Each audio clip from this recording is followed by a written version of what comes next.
अगला क्वेश्चन है आप लोगों के लिए। अगला क्वेश्चन ध्यान से सुनना भाई। अगला क्वेश्चन है, कौन से केस के अंदर बोला गया था कि preamble is not part of constitution? कौन से केस के अंदर बोला गया था कि preamble is not part of constitution? आपके पास ऑप्शन है, बेरूबारी यूनियन केस 1960, दूसरा है एलआईसी केस 1995, तीसरा है केशवानंद भारती केस 1973 और चौथा है मिनेर्वा मिल्स केस 1980।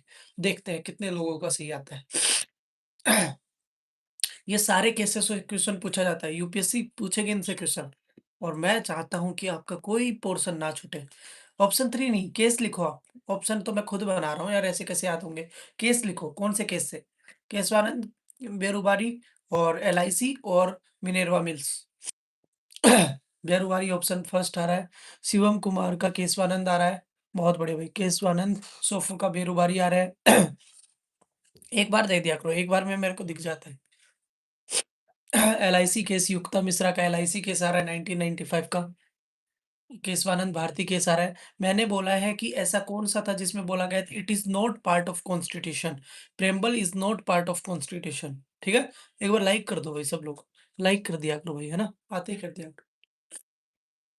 यहाँ वही बच्चे रुके रहेंगे जिनको आता है कुछ, बाकी लोगों की बस की बात नहीं है, जिन्होंने थोड़ा बहुत पढ़ रखा है।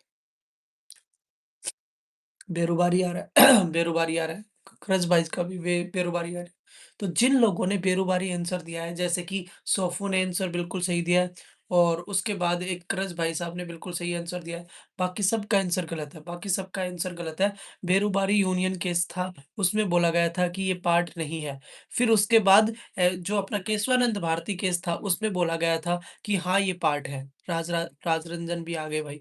है ना? तो याद रखना, बेरुबारी में कहा गया था कि preamble is not part of constitution और फिर उसके बाद केशवानंद भारती केस आया था 1973 के अंदर और उसमें बोला गया था it is a part of integral part of the constitution. ठीक है? चलो बताओ,